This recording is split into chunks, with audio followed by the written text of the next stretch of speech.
Hey, this is Samantha here from RecipeThis.com and the voice behind the popular Kitchen Gadgets podcast, Magic with Gadgets. Today I'm going to show you how to cook an Instant Pot chicken stock.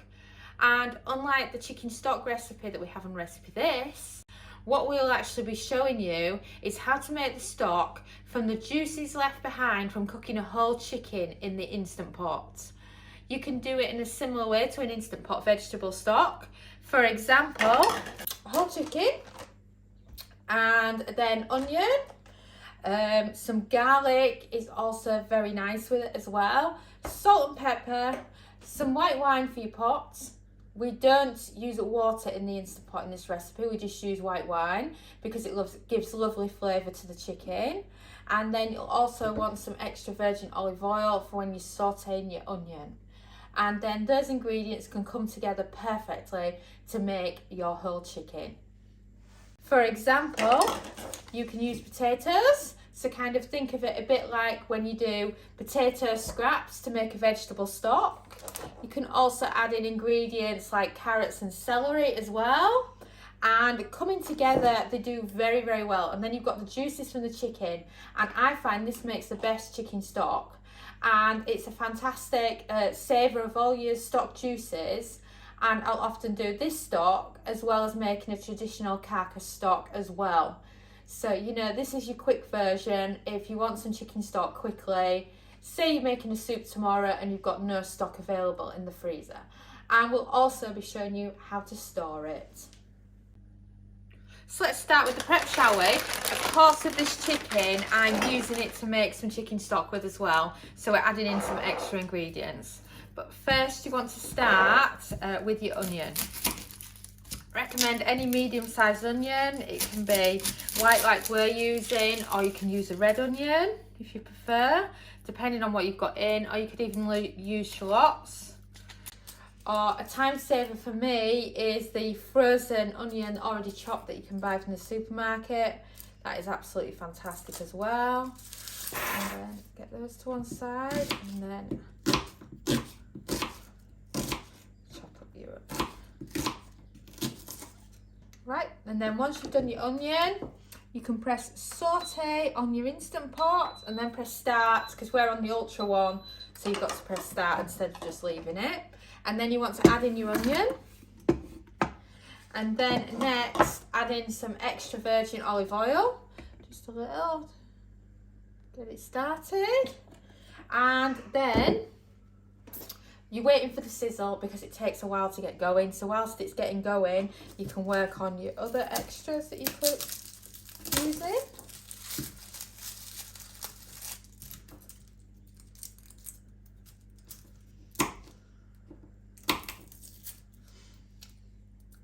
You can add as much or little garlic as you like, but I've already started the saute by this point because I find that the garlic burns very, very quickly in the Instant Pot.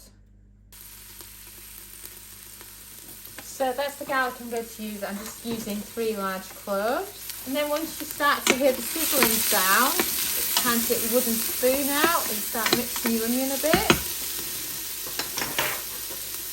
And then with the garlic, you know, you don't need to use a grater or make it incredibly thin because the thing is, it's going to be used for stock.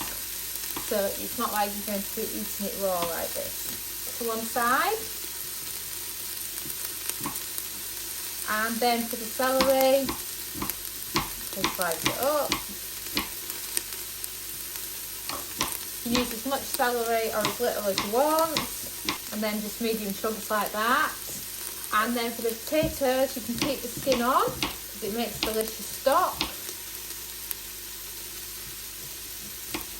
And then just slice it up like that. Or in the carrots, I just take the ends off, but I don't bother peeling it when I'm using it for stock. Chopping these onions. They're coming along nicely.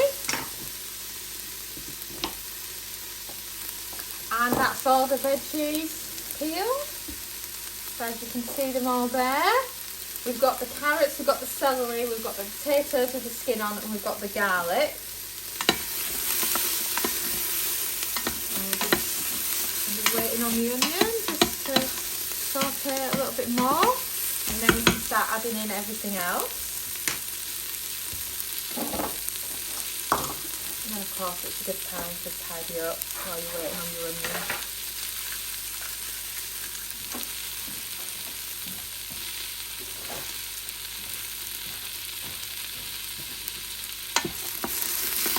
And the onion's doing perfectly now, so now you can add in the rest of your vegetables into the pot.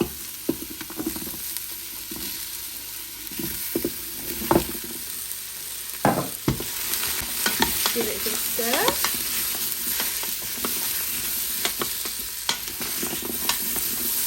And then you can choose this time to add in some seasoning.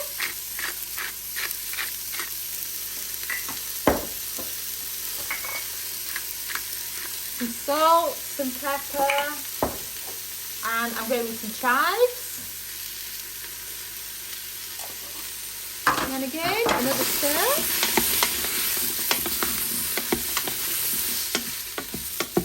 And now you're getting a lovely flavour in your pot for your chicken stock. And now you want to press cancel on your sauté. And now is a good time to deglaze the Instant Pot. And this is also going to be the liquid that's going to take the chicken to pressure. So you want to pour in a cup on a standard 6-quart Instant Pot, or if you've got an 8-quart like we have, it's better to go with 1.5. And then give it a good mix. Make sure there's nothing stuck to the bottom like some rogue onion.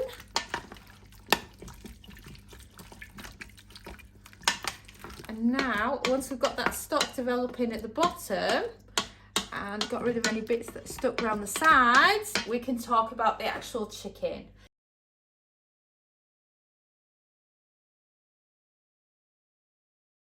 So for the chicken, what's interesting here is that there's this general rule, and we did an experiment with it, and the general rule is that for every pound of chicken, this is whole chicken, you know, with its carcass, it's not boneless or anything like that, so this doesn't apply to chicken breast, but a whole chicken, that for every pound of chicken you cook for 6 minutes.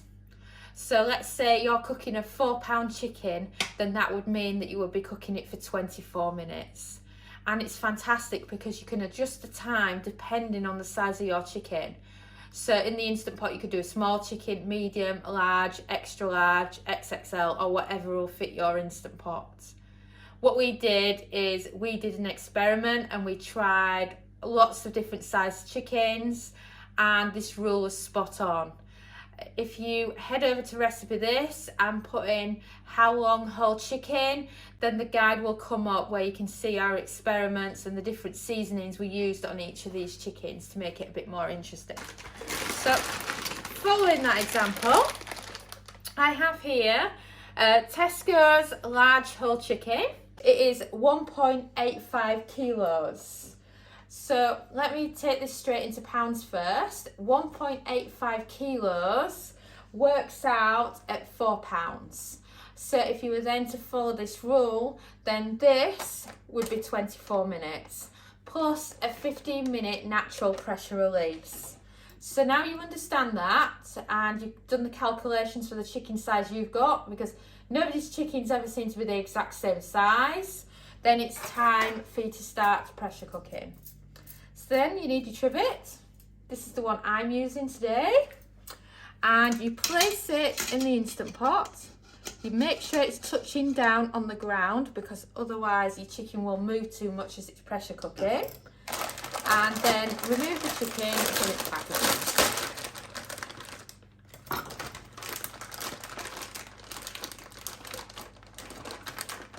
I would normally tie up my chicken legs to keep it all in one place, but I forgot my string. So what I'm going to do is I'm just going to cook it like it is, and it'll fit nicely in there. So the legs might look a bit dodgy when they come out, but apart from that, it'll be perfect. And then to make it easier, I recommend some extra virgin olive oil on the chicken. This just helps the seasoning stick to it better. So you can, if you want to rub your chicken, before you add any seasonings. And then I recommend a hand wash because we're dealing with raw chicken here.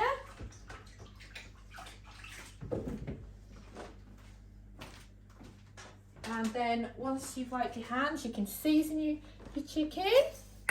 So salt,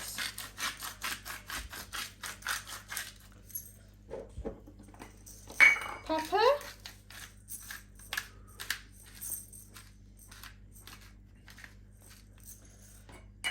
and then after your salt and pepper, it's up to you what other seasonings you want to add.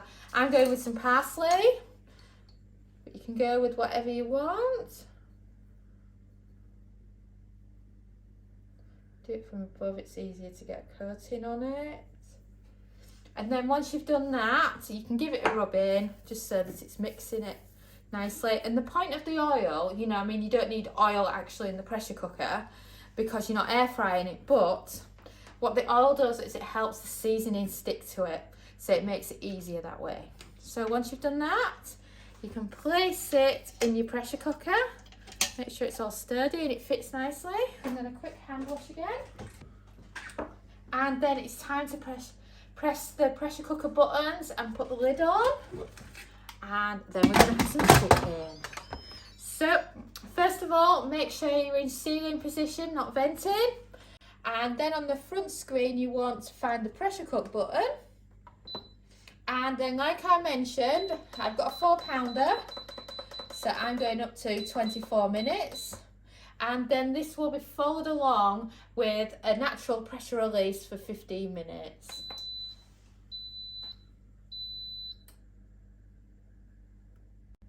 So the whole chicken has done its time in the Instant Pot. That is 24 minutes of pressure cook, a 15-minute natural pressure release, and we've now released the remaining pressure. So the next job is to take the lid off and check on your chicken. And wow, that chicken looks absolutely amazing. Now you'll be thinking, what is the easiest way to get your whole chicken out of the pressure cooker without burning yourself, making a mess or whatever? Well, the simple way is the trivet handles there are absolutely fantastic for doing this with. That's why I purposely use this particular trivet. But of course, those trivet handles are going to be hot, so just get some gloves on. And then make sure you get a good hold of them. It's hard to, because this one's kind of fallen in. So I'm just going to pull that one back out.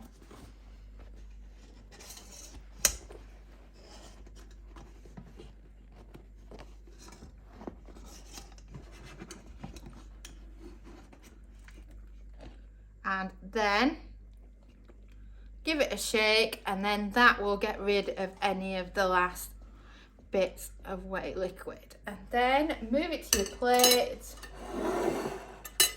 And then you've got your Instant Pot chicken out and ready for serving. And it's just perfect. Let me zoom in on it so that you can see what the lovely chicken looks like. I mean, doesn't that look amazing? It's just so good. And what I recommend these whole chickens for in the Instant Pot is you can just slice them up for dinner. But best of all, if you want pulled chicken, nothing beats the whole chicken. And then of course you can use the carcass to make a traditional Instant Pot chicken stock with.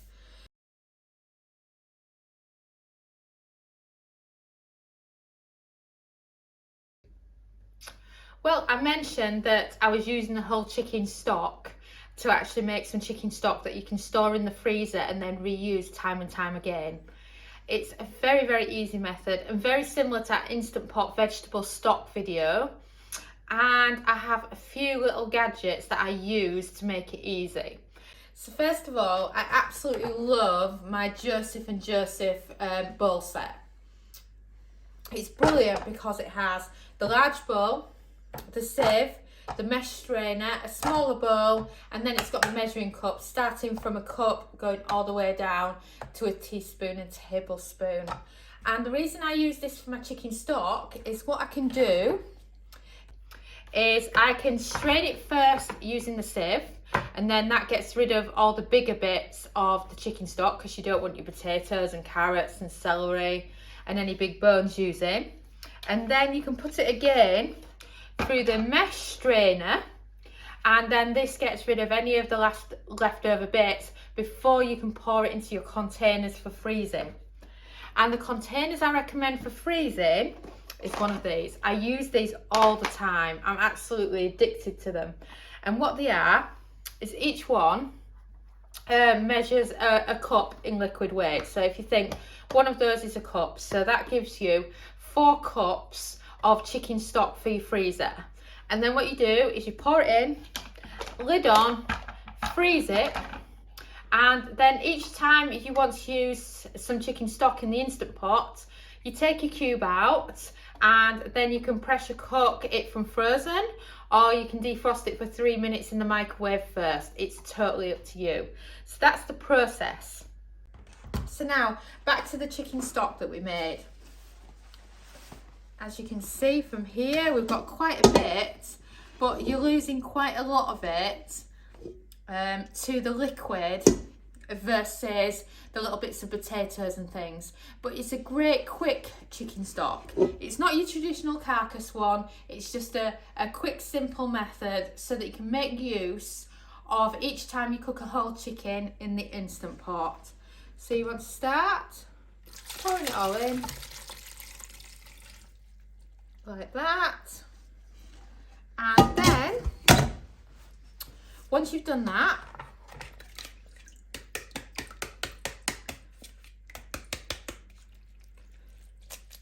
give it a good shake, and then that is the solids that are left in your pot. So now you can just pour them in there, and then they're out of your way and you don't have to worry about them for a moment or two. And then this bowl is what you've got left. So let's zoom in and you can actually see what's in this bowl, what it's like, and that's how much you're actually left over with. And bearing in mind, for a stock quantity, what we did is we did 1.5 cups of white wine mixed with vegetables plus the chicken juices. So it's a nice mixture, and the chicken juices really do make it absolutely yummy. So then once you've done that, you're looking for a smaller bowl, and then you can put it through the mesh strainer. And I can just show you now what it ends up like, or how dirty the mesh strainer ends up.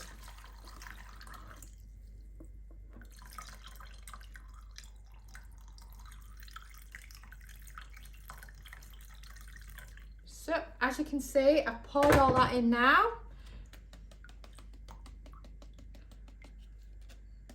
And then if we look close up on this, on the mesh strainer, you can actually see the little bits that are actually left over at the bottom.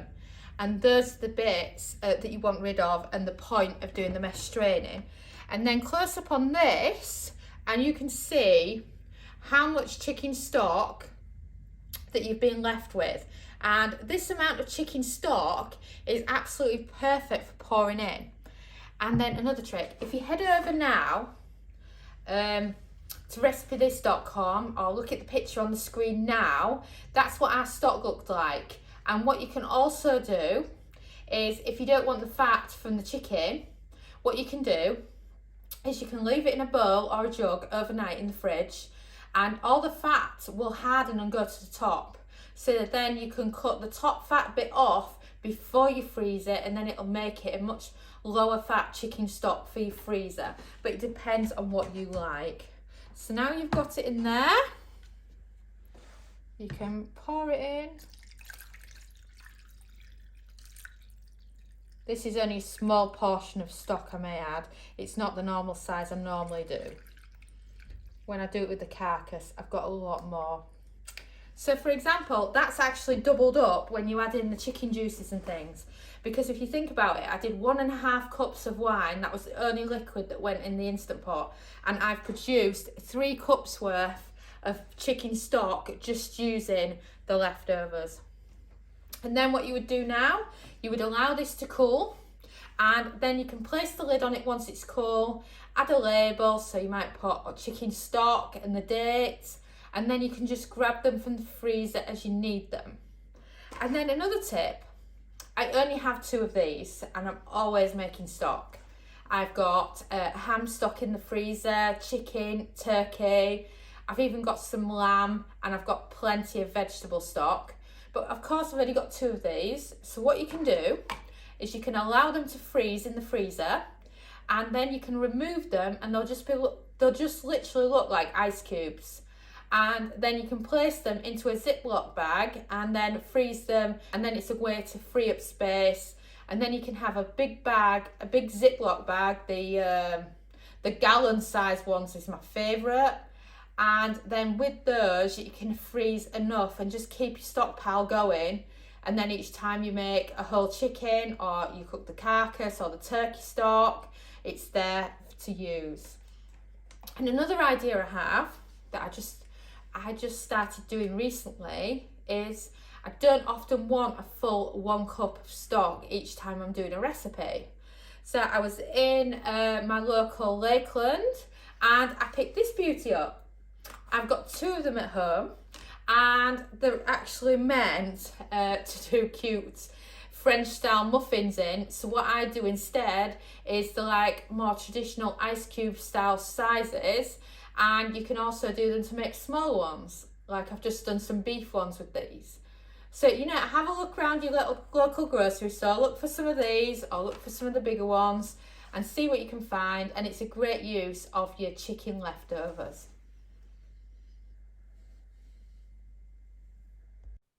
Thanks so much for watching, and don't forget to subscribe to the Recipe This family. You can find us on Twitter, Facebook and Pinterest. We also have a weekly newsletter at recipethis.com/newsletter, where we share with you our latest kitchen gadget recipes, what we're cooking in the Milner kitchen, and so much more.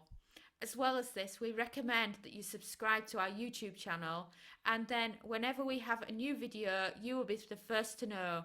And if you want to know about all our future videos, then I recommend you hit the bell for instant notifications. But even better, we now have a podcast. It's called Magic with Gadgets. Simply search Magic with Gadgets on your favourite podcast player and you'll find us there.